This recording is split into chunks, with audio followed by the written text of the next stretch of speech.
is out of his last home Grand Prix. Oh, touch the white line, and it's over as quickly as that. Max Verstappen just had a brutal crash in his final home race at Zandvoort, and F1 drivers are reacting. From Nico Hülkenberg saying they were lucky to avoid him, to Liam Lawson admitting it was pretty scary. A lot of drivers were shocked by the situation, but some believe this crash could have been avoided entirely. Let's get into it. It was over that fast.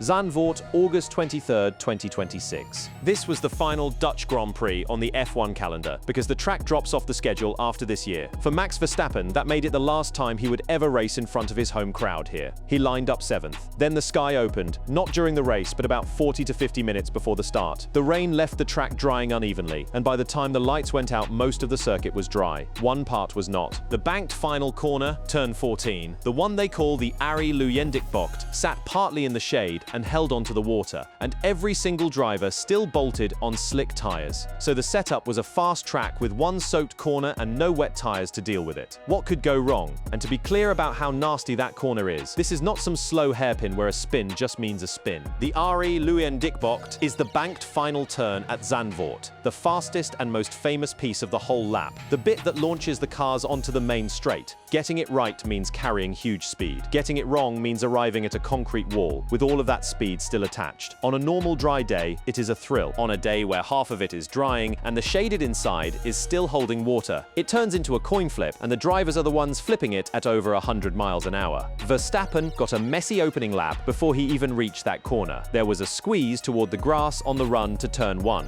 with cars packed on his right and Lewis Hamilton nearby. Then he ended up wheel to wheel with his stand-in teammate Liam Lawson, and the two of them were free to race. Max held on to 7th and pointed the car toward that final banked right-hander. Is out of his last home Grand Prix. Oh, touch the white line, and it's over as quickly as that. Touch the white line and it's over. That is the whole story in one sentence, and it happened at the fastest, most dramatic part of the entire lap.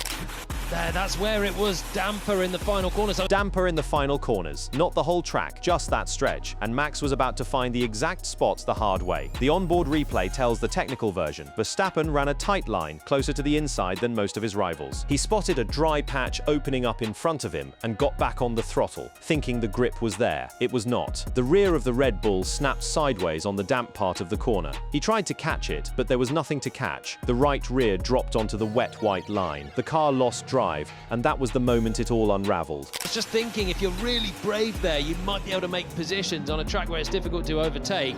That is the trap right there. Zandvoort is brutal for overtaking, so a brave move through that corner could win you places. Being brave in the one wet spot on the track, on slicks, at that speed, is where brave turns into a barrier. But in getting down, I think it was just the rear right caught the white line and had a big spike of revs as he just lost drive, lost traction. A big spike of revs and no traction. The Red Bull slammed into the outside wall at high speed, then bounced and slid back across the track. A wheel tore clean off. Debris scattered everywhere. The car came to rest in a spot right where the rest of the field was still coming through. The race was red flagged almost immediately for the debris and the barrier check. Verstappen climbed out of the car on his own, which is always the first thing you want to see. On the radio, he was blunt and quick about it, saying something close to, "Yeah, that's it. Sorry, no panic, no drama, just an apology to his team." The medical car went out because that is standard for a hit that size, but Max never had to visit the medical center. He later said the G-force reading stayed below the mandatory threshold, and he even asked if he could skip the checkup. They told him the numbers were low enough that technically he had to be fine. Only Max would treat a violent lap 1 shunt like a mild inconvenience he was trying to talk his way out of. There was one more thing worth noting, and it clears up any conspiracy theories before they start. Nobody blamed the car. Verstappen and the team treated this as a pure driver and conditions error, with no mechanical failure and no contact from another car. He got the tight line, the wet patch, and the throttle wrong all in the same half second, and the Red Bull did exactly what physics said it would do. So on paper, it was simple. Wet corner, slick tires, throttle too early, into the wall, out of the race, walked away. Lap 1, done, at the last home race he will ever have here. That is the version everyone saw live. What most people missed is how many other cars nearly went down with him, and what the rest of the grid said once they climbed out and caught their breath. Too close for comfort. Here's the part the highlight reels skip past. Verstappen's crash was not a solo spin into an empty gravel trap. It happened in the middle of a pack, in a cloud of smoke, with a wheel bouncing loose and drivers arriving at full speed with almost no warning. The fact that it stayed a one-car incident is honestly a small miracle. Start with Nico Hülkenberg, because he had two problems at once. Right as Max lost it, Gabriel Bortoleto spun a full 360 in the exact same corner, and somehow kept his Audi out of the wall. Hülkenberg was the guy right behind, trying not to collect his own teammate while a Red Bull was disintegrating up ahead. His radio reaction says it all. It was closing with Gabby, almost T-bone him. I know, I was watching. Yeah, good job there. Crazy with Gabby is putting it politely. Look at the geometry of it for a second. Bortoleto is spinning a full circle right in front of him. Max is somewhere in a cloud of smoke to the side, and Hülkenberg has to thread a car through the gap without knowing where anyone is going to end up. He pulled it off, hence the little good job there at the end. But that is the kind of save that looks smooth on replay and feels like pure terror from inside the cockpit. Afterwards, Hülkenberg broke down just how blind he was going into that mess. He said it was a bit wild, that the whole track was dry except that one corner, and that it caught people out. Then came the honest bit. He admitted he had no idea which way Max was going to go, whether the car would roll up the banking or slide down it. So he sat there waiting and hesitating until the very last second. His verdict was that it took a good portion of luck not to hit each other, and that it was too close for comfort. A veteran with more than 200 starts basically saying he got lucky. That tells you the level of chaos. Alex Albon had a different nightmare, and it was all about visibility. For him, the scary part was not the impact, it was the smoke. He described a literal smoke screen hiding Max's car, with pieces of debris flying through the air, and he pointed out that Esteban Ocon was brave just to drive straight through the whole thing. Imagine flying toward a corner at that speed, and the car in front of you simply vanishes into a grey wall. That is what these guys were dealing with in real time. Pierre Gasly, who nearly ran into the back of the whole situation, went straight for the technical read. He called it the most wet corner on the circuit, and said it was extremely tricky even to get out of turn 13, the corner before. To him it looked like Max had a massive snap on the wet patch, and simply could not catch it. Gasly was not just describing it either, he questioned the whole procedure, wondering why they did not explore that damp banking more carefully under a safety car or a normal out lap before throwing everyone at it on slicks. Ollie Behrman kept it short and real. He said it was very sketchy on lap 1 and nailed the reason.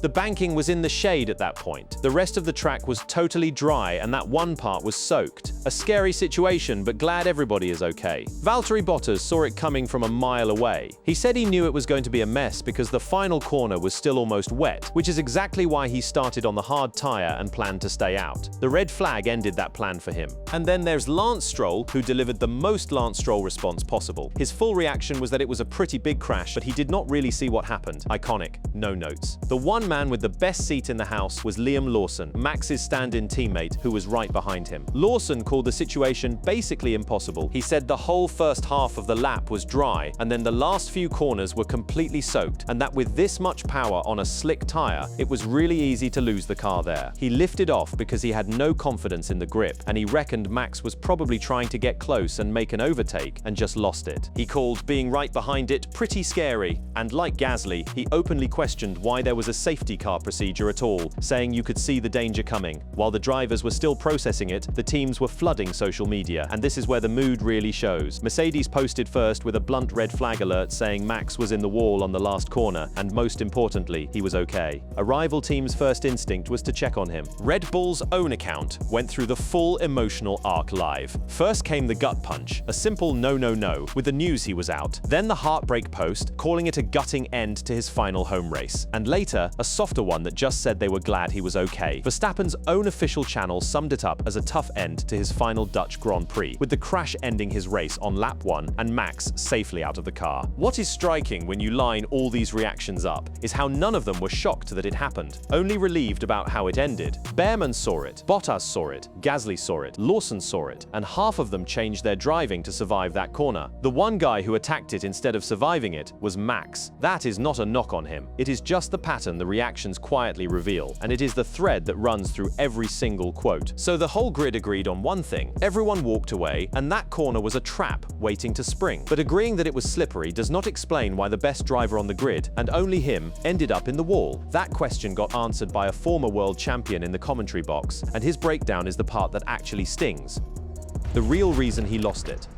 to really get why Max crashed and Lawson right behind him did not. You need the guy who used to do this for a living. Nico Rosberg was on Sky Sports and he took the incident apart frame by frame, like a man who has lived that exact moment. Rosberg's red was not, it was wet. Oh well, it was far more surgical than that. He pointed out that Verstappen ran clearly tighter than everybody else, hugging the inside of the banking. The problem is that the safe, dry racing line was offset from the inside by roughly 50 centimeters. 50 centimeters. That is the entire margin between finishing the corner and packing your car into a wall. On his tight line, Max was sitting right on top of the wet part, and when he saw that dry patch and got greedy with the throttle, Rosberg said he just exaggerated a little bit there and put a touch too much power down, and you're gone. Lawson's slightly wider line kept him on the dry strip, and that half a meter is the difference between P7 in the points and a wrecked car. Think about what that 50 centimeters actually represents. These drivers are placing a car within a hand's width of the exact same piece of tarmac lap after lap, on instinct. On a dry day, sitting a little tighter to the inside costs you nothing and might even help. On this day, that same instinct put Max's rear tire on the one strip of the corner that had no grip left. He did not do anything reckless by his own standards. He did the thing that has won him 4 titles, and the conditions turned it into the one thing that would send him into the wall. Here is the part Rosberg made sure to say out loud, and it matters. He called Max the greatest of the moment and said the crash only goes to show how difficult it was out there. Mixed wet and dry grip through a high-speed banked corner on slick tires is about the hardest thing you can ask a driver to do. So this was not Max suddenly forgetting how to drive. It was the best in the world getting bitten by the tightest possible margin in the worst possible spot. And to his credit, Max did not hide from any of it. Sitting in front of the cameras, calm and honest, he laid the whole thing out. He explained that the corner was still quite wet, but as he went through it, he saw a dry line coming, thought he could accelerate again, and then it accelerated a lot and caught him out. Simple as that, in his words. He tried to correct it and could not, and then you hit the wall. He even flipped it into relief, pointing out it could have been much worse with so many cars behind him, but luckily it all went okay. On the actual impact, he was weirdly chill about it. I think also a more frontal impact is actually a bit better than a sideways one, so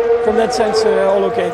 Rating your own crash by which angle you hit the wall at is peak Verstappen. To him, a frontal hit into the safer barrier beat a sideways one, so he took the win where he could find it. In Dutch media, he shrugged it off the same way, saying it was a hard hit, but he has had harder ones. This from a man who has hit walls at some genuinely terrifying speeds over the years. But the crash was only half of why the mood in the garage was flat. The bigger issue was the weekend as a whole, and you could hear it when they asked Max how he felt. The last home race. What's the overriding emotion? Obviously difficult to have a result like this at the last home race. That framing is the whole weight of it, and his answer did not try to spin it into anything pretty. Disappointing pace, disappointing end. This weekend, of course, disappointing. I think disappointing pace, disappointing end to the weekend.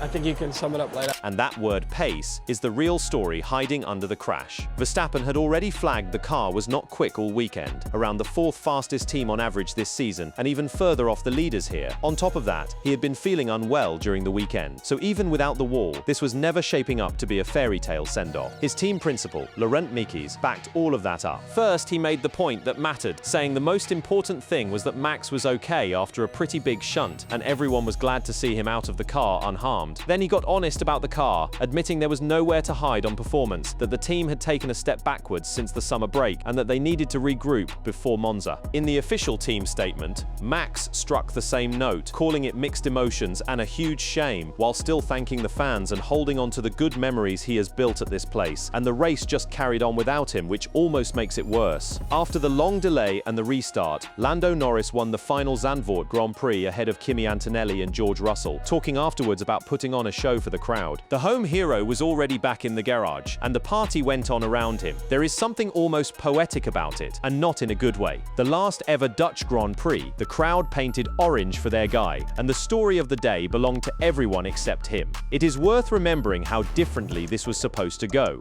Zandvoort came back onto the calendar, largely because of Verstappen mania, and the grandstands full of orange were built around him winning here. His first home win on this track is one of the iconic images of the modern era. So for the final chapter to be a lap 1 crash into a wet wall in a car he says is off the pace is about the harshest ending the script could have written. So where does this actually leave Max Verstappen? He walked away from a heavy one. He owned the mistake with zero excuses, and he did it at the last home race Zandvoort will ever host, in a car he openly admits is not fast enough to fight at the front right now. He is signed with Red Bull through at least 2030, so his future is locked in, but the pace problem is not going anywhere on its own, and Monza is next. The question nobody can answer yet is which version of this weekend is the real one. Is this just a bad day at a cursed corner? The kind even Rosberg says can catch the greatest driver alive off guard. Or is a lap 1 crash at his final home race, in a car that took a step backwards, a quiet warning sign about where Red Bull actually sits heading into next season? 50 centimeters decided this race. What it means for the rest of the year is still very much up in the air, and the drivers reacting today may be reacting to something a lot bigger than one wet corner. Enjoyed the breakdown? Click on the cards below for our next F1 story.